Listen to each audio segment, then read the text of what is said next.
Hello student, आज हम एक न्यू टॉपिक करते हैं क्लास 12th में सारणिक। ठीक है, सारणिक होता क्या है? सारणिक क्या होता है? एन कोटि के प्रत्येक वर्ग मैट्रिक्स जो वर्ग अवयव होता है को एक संख्या, वो संख्या क्या हो सकती है? वास्तविक भी हो सकती है, समिश्र। समिश्र मतलब आयोटा वाली संख्याएं द्वारा संबंधित करवा सकते हैं, जिसे वर्ग अवयव का सारणिक कहते हैं। सबसे पहले तो एक बात माइंड में रख लो, जो सारणिक होता है ना वो वर्ग मैट्रिक्स का ही होता है। ओके, अब देखो इसमें क्या है, इसे सारणिक ए द्वारा प्रदर्शित करते हैं और इसको पढ़ते क्या है? सारणिक ए, या फिर इसको ऐसे भी प्रदर्शित करते हैं DETA, क्योंकि इंग्लिश में इसको डिटर्मिनेंट कहते हैं। ठीक है, अब देखो क्या है, प्रथम कोटि के वर्ग अवयव का सारणिक। जैसे हमारे पास प्रथम कोटि मतलब जिसमें पंक्तियां भी एक और स्तंभ भी एक हो, तो जैसे ये एक वर्ग अवयव है प्रथम कोटि का, तो इसका सारणिक का मान हो जाएगा स्मॉल a। ठीक है, ऐसे ही हमारे पास क्या है, द्वितीय कोटि। द्वितीय कोटि के वर्ग अवयव का सारणिक। द्वितीय कोटि के वर्ग अवयव का सारणिक। तो द्वितीय कोटि देखो क्या होती है, जैसे हमारे पास कोई भी अवयव है A11 A12 जिसमें दो पंक्तियां और दो स्तंभ हो। ठीक है, अगर इसके सारणिक का मान निकाले तो क्या होता है, इन दोनों को गुना कर देते हैं, A11 A22 माइनस, ये माइनस फॉर्मूले में है। फिर इन दोनों को पहले तो मुख्य विकर्ण के अवयवों को गुना करना है, फिर जो मुख्य विकर्ण के नहीं है उनको गुना करना है, A21। जैसे मैं एक एग्जांपल लेता हूं, मैट्रिक्स ए हमारे पास है 1 2 -3 5। सारणिक ए निकालना है तो इन दोनों को गुना करेंगे 5 माइनस, इन दोनों को गुना करेंगे -6, 5 + 6 आ जाएगा 11। ठीक है, ये तो है प्रथम कोटि के वर्ग अवयव का सारणिक और द्वितीय कोटि के वर्ग अवयव का सारणिक। ठीक है, अब इसको नोट कर लो। नेक्स्ट है तृतीय कोटि के अवयव का सारणिक। वर्ग अवयव लिख दो, या तृतीय कोटि का मतलब क्या होता है, जब तृतीय कोटि लिखा है ना तो मतलब 3 पंक्तियां और 3 स्तंभ है। तो जैसे मैं वर्ग अवयव की जगह सारणिक ही लिख देता हूं, इस टाइप से 3 × 3 A11 1 2 1 3 A21 2 2 2 3 3 1 3 2 3 3। ठीक है, अब इससे सारणिक का मान निकालना है, तो इससे सारणिक का मारना इसको प्रसार करके निकाल सकते हैं। इसको निकालने के 6 तरीके हैं। ठीक है, एक तो है R1 के अनुदिश प्रसार करके, R2 के अनुदिश, R3 के अनुदिश, या C1 के अनुदिश, C2 के अनुदिश, C3 के अनुदिश, किसी भी तरीके से निकाल सकते हैं। लेकिन आपको जो प्रैक्टिस करनी है वो R1 या C1 की करते हो, अदरवाइज एग्जाम में जो पूछा उससे निकालना है। ठीक है, सारणिक का मान करते हैं। पहले मैं लिखता हूं R1 के अनुदिश प्रसार।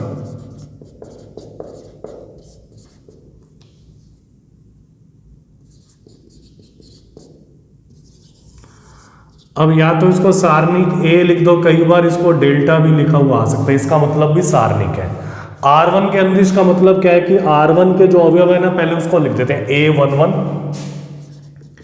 1 2 1 3, और ये माइनस और ये प्लस।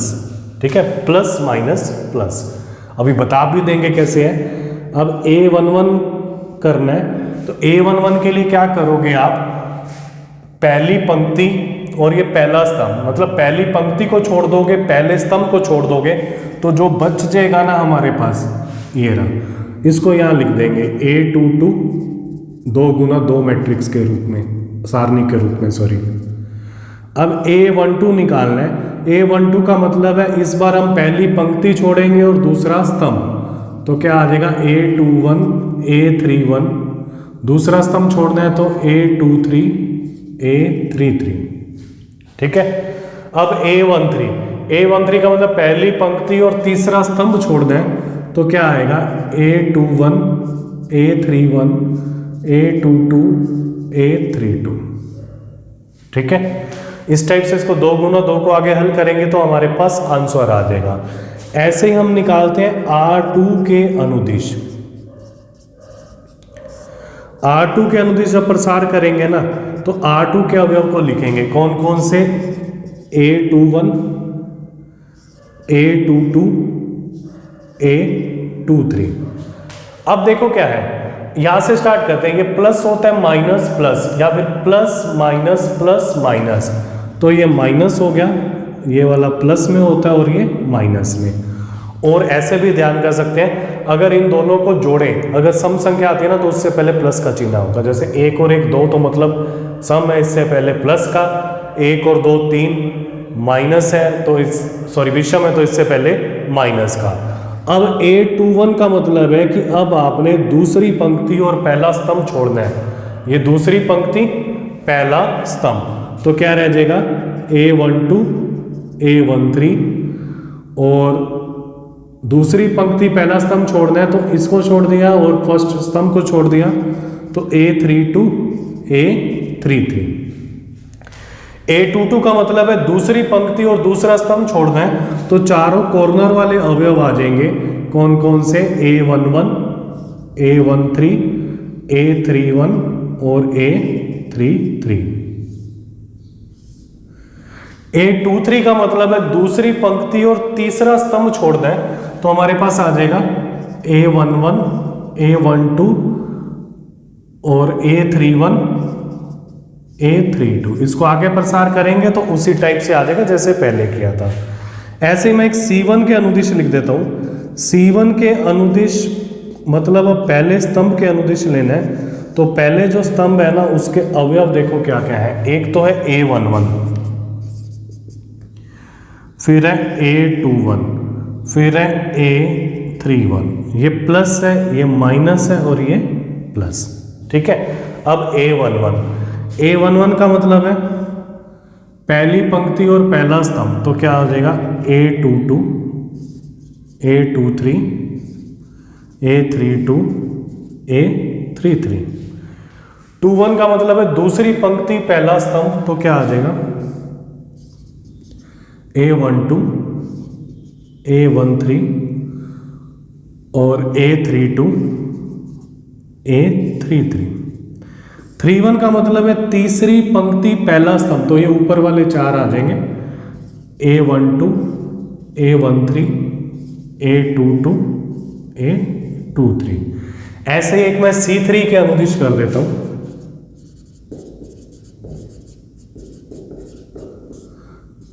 C3 के अनुदिश ये वाले अवयव है तो क्या लिखूंगा, सारणिक A बराबर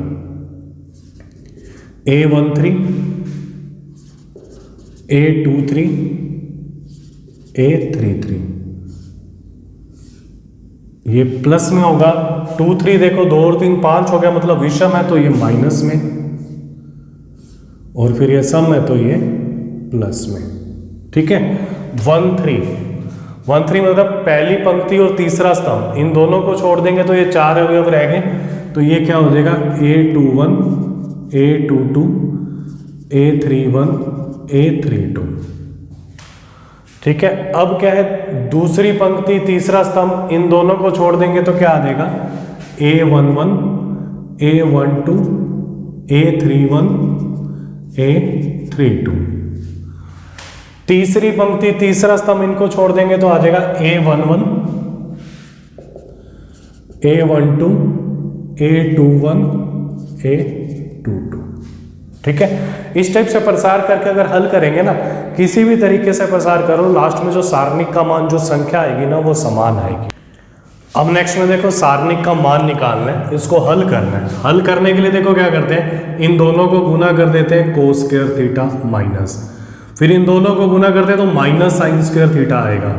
ये वाला माइनस तो फॉर्मूले में है तो क्या हो जाएगा cos square theta plus sine square theta, दोनों को जोड़ेंगे तो आंसर क्या आ जाएगा 1। अब देखो क्या होगा, x square minus x plus 1 x plus 1 minus x plus 1 x minus 1। अब या तो इधर फॉर्मूला लगता है, फॉर्मूला लगा दो, नहीं तो इसको गुना करके लिख देते हैं। एक्स स्क्वायर को x से गुना करेंगे एक्स क्यूब, 1 से करेंगे तो प्लस एक्स स्क्वायर, इससे करेंगे तो minus x square, minus x को इससे क्या माइनस एक्स प्लस 1 माइनस ये आ जाएगा एक्स स्क्वायर माइनस 1। अब ये दोनों कैंसिल आउट हो गए, x से x भी कैंसिल आउट हो गया, तो क्या रह जाएगा x cube plus 1 minus x square plus 1, तो ये बनेगा x cube minus x square plus 2। ठीक है, अब नेक्स्ट करते हैं। ये शो करना है कि ये दोनों बराबर है। इसका मतलब तो क्या है कि पहले a को 2 से गुना करना है, फिर उसका सारणिक लेना है। इसका मतलब क्या है कि पहले सारणिक लेना है, फिर उसको 4 से गुना करना है, वो दोनों बराबर शो करने हैं। तो सॉल्यूशन में देखो, पहले मैट्रिक्स A लिख देते हैं 1 4 2 2।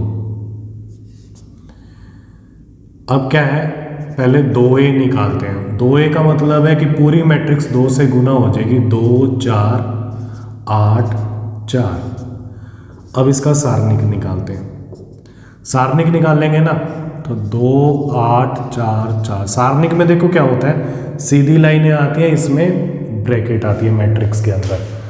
अब इसको गुना कर देते हैं तो आ जाएगा 8 माइनस 32 मतलब माइनस 24। अब इसको भी सोल्व करते हैं। पहले सारणिक A निकालते हैं, 1 4 2 2 गुना करते हैं तो आ जाएगा 2 माइनस 8, तो सारणिक A का मान आ गया माइनस का 6। अब 4 सारणिक A मतलब माइनस का 24, अतः 2a का सारणिक A को 4 से गुना किया, दोनों क्या हो जाएंगे बराबर आ गए। यही सिद्ध करना था। ठीक है, अब नेक्स्ट में x का मान निकालना है। तो सॉल्यूशन के अंदर लिखता हूं 2 5 4 1 2x 6 4x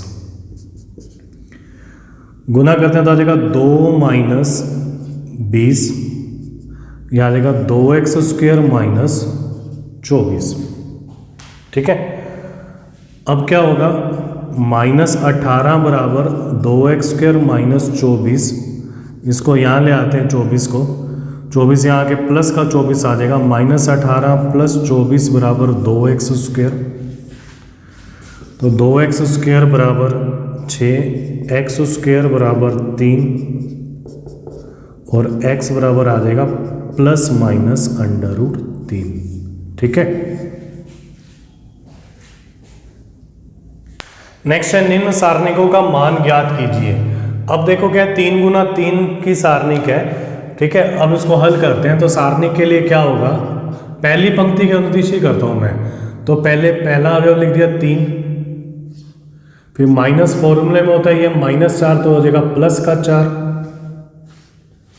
फिर प्लस 5। अब यहाँ अवयव लिखते हैं, 3 लिखेंगे ना तो इन दोनों को छोड़ देंगे, पहली पंक्ति और पहले स्तंभ को, तो क्या आ जाएगा 1 3 -2 1। जब इसकी बारी आएगी ना तो पहली पंक्ति और दूसरा स्तंभ छोड़ेंगे तो आ जाएगा 1 2 -2 1। ठीक है, अब जब 5 की बारी आएगी तो पहली पंक्ति और तीसरा स्तंभ को हटा देंगे यहाँ से, 1 2 1 3। अब इसको हल करते हैं तो क्या आ जाएगा 3, इन दोनों को गुना किया 1 माइनस इन दोनों को गुना किया -6, तो ये आ जाएगा प्लस का 6। 4, इन दोनों को गुना किया 1 माइनस इन दोनों को गुना किया -4, तो ये आ जाएगा प्लस का 4।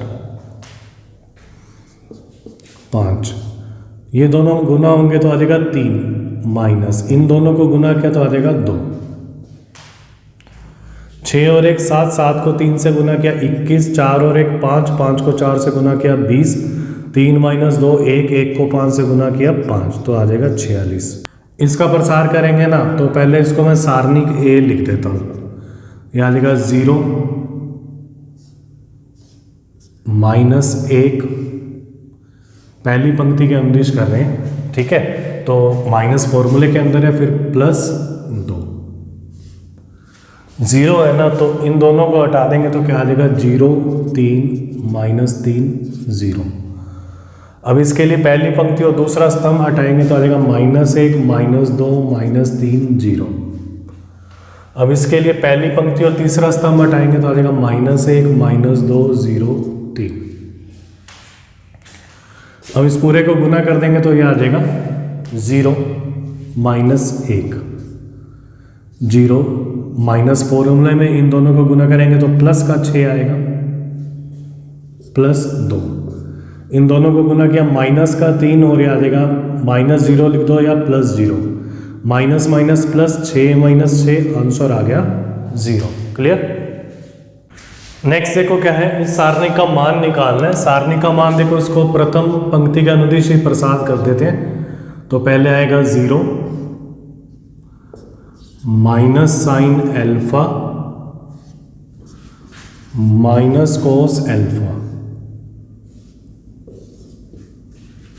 अब 0 के लिए देखो पहली पंक्ति और पहले स्तंभ को छोड़ देंगे तो आ जाएगा 0 माइनस साइन बीटा 0। ठीक है। अब साइन अल्फा ये माइनस के साथ है तो आ जाएगा minus sine alpha cos alpha sign beta 0। Minus cos alpha में क्या आएगा, minus sine alpha cos alpha 0 minus sign beta. ठीक है। अब इसको प्रसार करते हैं। देखो 0 को इससे गुना करेंगे तो 0 आ जाएगा, कुछ करने की जरूरत नहीं है। माइनस साइन एल्फा, इसको गुना किया 0 ये आ जाएगा minus cos alpha sine beta minus cos alpha. इसको गुना किया तो आ जाएगा माइनस माइनस प्लस हो जाएंगे साइन एल्फा साइन बीटा -0। अब दोनों पहले साइन वालों को लिख लेते हैं। माइनस को माइनस से गुना किया प्लस हो जाएगा साइन एल्फा साइन बीटा कोस alpha minus sine alpha sine beta और एक कोस एल्फा थर्ड नंबर पर लिख देते हैं। सेम में से सेम माइनस हो रहा है, 0 आ रहा है। ठीक है। अब इसको करते हैं, इसका मान निकालना है। तो इसके लिए भी क्या करेंगे, सारणिक बराबर पहले पंक्ति के अनुदिश कर रहे हैं तो आ जाएगा कोस एल्फा कोस बीटा। थोड़ा सा इसको बड़ा करके लिख देते हैं minus cos alpha sine beta minus sine alpha. अब यहां मान रखते हैं तो इसके लिए पहली पंक्ति और पहला स्तंभ हटाते हैं तो आ जाएगा cos beta sine alpha sine beta 0 कोस एल्फा। ठीक है। अब इस अवयव के लिए पहली पंक्ति और दूसरे स्तंभ को हटाते हैं तो आ जाएगा minus sign beta sine alpha cos beta 0 कोस एल्फा। ठीक है। अब इसके लिए पहली पंक्ति और तीसरे स्तंभ को हटाते हैं तो आ जाएगा minus sign beta sine alpha cos beta. पहली पंक्ति और तीसरे स्तंभ को हटाए तो आ जाएगा cos beta sine alpha sine beta. ठीक है। अब इसको सिंप्लीफाई करते हैं। अब तीनों को इन दोनों को गुना करते हैं अंदर तो आ जाएगा कोस एल्फा कोस बीटा।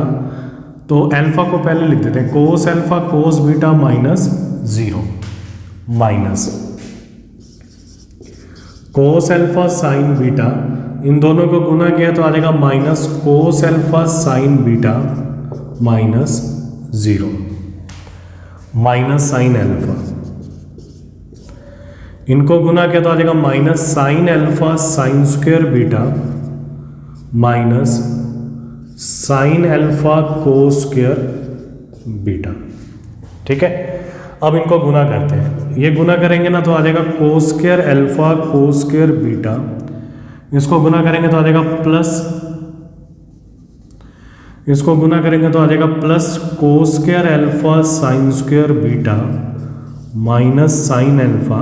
यहाँ से माइनस साइन एल्फा कॉमन आ गया तो बार प्लस हो गया और ये स्क्वायर हो गया, रेस्ट हो गया sine square beta plus cos square beta.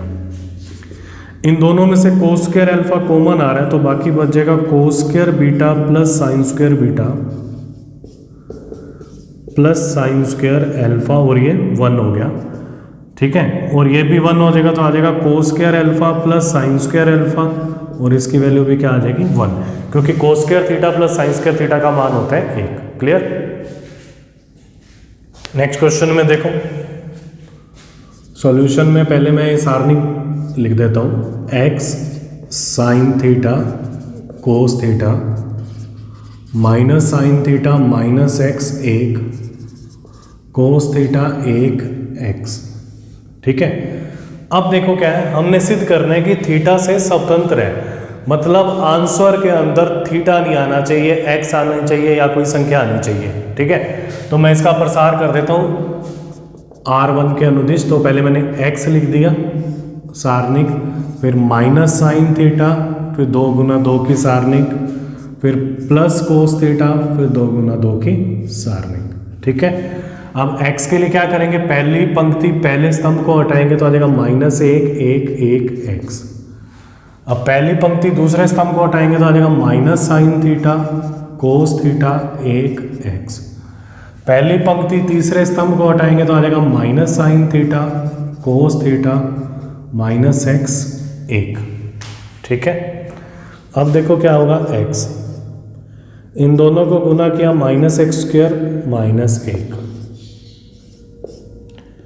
इनको क्या तो आ जाएगा minus X sine theta minus cos theta cos theta, इन दोनों को गुना किया तो आ जाएगा minus sine theta plus X cos theta. अब इनको गुना करके हल करते हैं, इन दोनों को गुना किया तो आ जाएगा minus X cube minus X, यहाँ गुना किया तो minus minus plus X sine square theta minus minus plus sine theta cos theta, इन दोनों को गुना किया तो आ जाएगा minus sine theta cos theta plus, इन दोनों को गुना किया तो आ जाएगा एक्स कोस स्क्वायर थीटा। ठीक है, अब ये दोनों कट गए, minus X cube minus X, इन दोनों में से x कॉमन ले लिया तो आ जाएगा sign square theta plus cos square theta, और इसका मान होता है 1। Minus X cube minus x plus x, ये दोनों कैंसिल आउट हो गए, यहाँ आ जाएगा माइनस का एक्स क्यूब। ठीक है, जो थीटा से स्वतंत्र है, मतलब यही हमने सिद्ध करना था कि आंसर में थीटा नहीं आना चाहिए। क्लियर, अब इसको नोट कर लो।